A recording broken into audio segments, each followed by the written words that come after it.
ভেঙেছে? তোমাদের দুজনের কি ঘুম ভেঙেছে? চাদরের পাহাড়। ডাম্বু দিদির সাথে ঘুমিয়েছিল, ঘুম ভেঙে গেছে সোনার? সিট করো, সিট করো। Good morning. ওই জানলায় যাও, দিদি ডাকছে তো।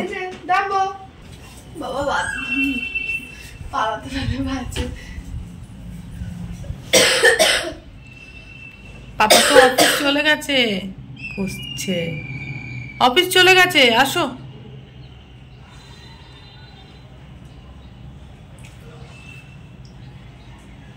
দেখো ঘুম থেকে উঠে আমার বাবু এসছে ঠাকুর নমস্কার করতে। গোপালকে একবার দেখে নিল। ওকে বলে দিয়েছি যে ঠাকুর ঘরে কিন্তু একদম ঢুকবে না। আর আশেপাশটা এত সুন্দর লাগছিল না আজকে, দেখো চারিদিকে সবুজ আর সবুজ। এই গাছের পাতা ছেঁড়া ছিঁড়ি এইগুলো কেন করিস? আয় আয় আয়, চলে চলে আয়। নামবো? নো, চলে আসো।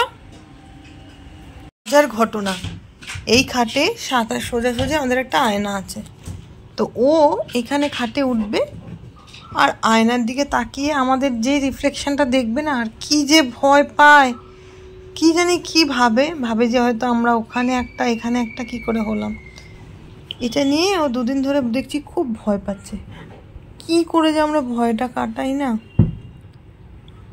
আমাদের বেডরুমটা তো খুব একটা বড় না, এখানে আয়নাটা রেখেছি, এখন জানি না কি হবে। এই যে ভয় পেয়েছে, এই যে ভয় পেয়েছে, ওইদিকে আয়নার দিকে তাকাবে আর ভয়ে লেজ নাড়বে। এবার কেন মায়ের কাছে, এবার কেন মায়ের কাছে এসছো? ভয় পায় না, শোনো তো দিদি, এটা দিদি, তোমার দিদি না? ভয় পেয়েছি রে দিদি, আমি তো ভয় পেয়েছি। যতক্ষণ আমি রান্নাঘরে কাজ করব ততক্ষণ রান্নাঘরেই থাকবে। এবার আমি এখন একটু এসে বসেছি, ওর পাপা অফিস বেরিয়ে গেল, ব্যাস এখন আমার সাথে এসেই বসলো। খুব নেওয়াটা হয়ে যাচ্ছে দিনে দিনে, ও একদম পায়ে পায়ে পায়ে পায়ে ঘুরবে আর সারাক্ষণ আমার সাথে লেগে থাকবে।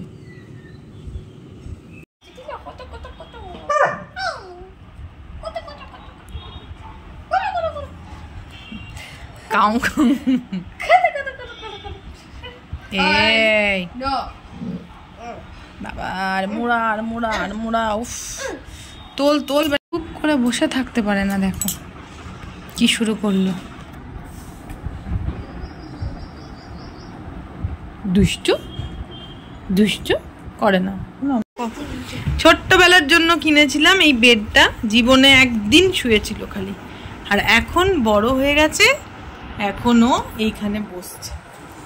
কি বলি বলো ওকে, কি বলি আমার ছোট্ট বেবিটাকে? ছোট্ট বেবি, বেবি বসেছে, বেবি করে। জানবো এই জানবো, no no no no no no.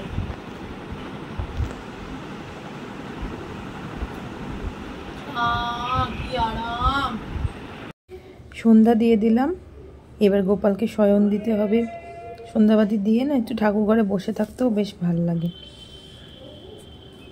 গোপালকে এবার শয়ন দিয়ে দিই। সারাদিন বেচারা বসে আছে, ছোট বাচ্চা, খাওয়া দাওয়া কমপ্লিট, এবার ঘুম পাড়িয়ে বাড়ি।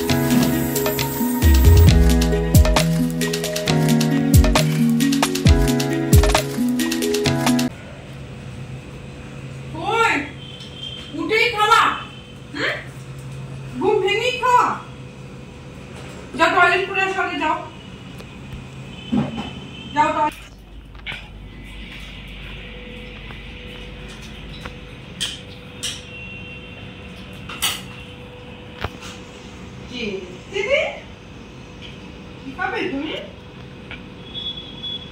টয়লেট করে। দুষ্টু দুষ্টু সোনাটা কি করছে? টান গ্লাস। এই যে এই যে এই যে রাম্বো নেবে পড়া। ও মাই গড, কি সুন্দর লাগছে। তোমরা কিন্তু কমেন্ট করে জানাও। কি এক্সাইটমেন্ট, বাপ রে বাপ। কখন থেকে বসে আছে দরজার দিকে তাকিয়ে।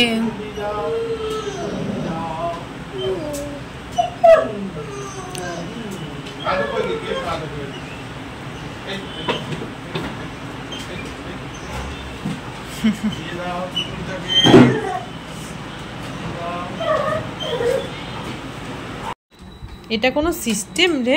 একজন শুয়ে থাকবে আর একজন বসে থাকবে। এই যে dinner time Dumbo, dinner time. এই যে লুক এট মি। কই খিদে পেয়েছে? চলো ডিনার করতে হবে তো।